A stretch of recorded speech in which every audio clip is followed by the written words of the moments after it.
15 ലക്ഷം പേർക്ക് തൊഴിൽ കൊടുത്ത BLM പ്രേംകുമാർ വിസ്മയമാകുന്നു. MA യൂസഫലിയെക്കുറിച്ച് മാത്രം കേട്ടിട്ടുള്ള മലയാളിയുടെ മുന്നിൽ മറ്റൊരു അത്ഭുത മനുഷ്യനിത.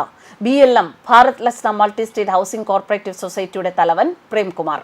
ദക്ഷിണേന്ത്യയിലെ പല സംസ്ഥാനങ്ങളിൽ ഒരേപോലെ വിജയകരമായി പ്രവർത്തിക്കാൻ സാധിച്ച മനുഷ്യസ്നേഹത്തിന്റെ വിജയഗാഥയാണ് BLM Bharat Lasna multi state housing cooperative സൊസൈറ്റിക്ക് പറയാനുള്ളത്.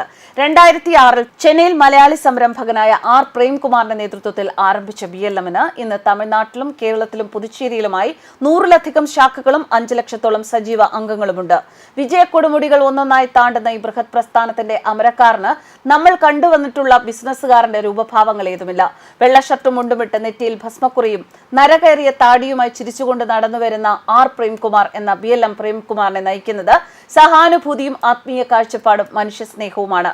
മറ്റുള്ളവരെ കൈപിടിച്ചുയർത്തുമ്പോൾ നമ്മളും ഉയരുന്നു എന്ന ആപ്തവാക്യമാണ് പ്രേംകുമാറിനെയും BLMനെയും നാളിതുവരെ നയിച്ചിട്ടുള്ളത്. സ്വപ്നങ്ങൾ എപ്പോഴും വലുതായിരിക്കണമെന്ന ഇന്ത്യയുടെ മുൻ രാഷ്ട്രപതി APJ അബ്ദുൽ കലാമിന്റെ വാക്കുകളാണ് തനിക്ക് ഊർജ്ജമെന്ന് പലപ്പോഴും BLM പ്രേംകുമാർ പറയാറുണ്ട്. എല്ലാവർക്കും വീട് എന്ന ലക്ഷ്യവുമായി ആരംഭിച്ച BLM തങ്ങളുടെ സ്വപ്നങ്ങളുടെ ചക്രവാളങ്ങൾ വികസിപ്പിക്കുമ്പോൾ ഈ വൻമരത്തിൽ നിന്ന് പൊട്ടിവിടരുന്നത് പുതിയ ബിസിനസ് സംരംഭങ്ങളാണ്.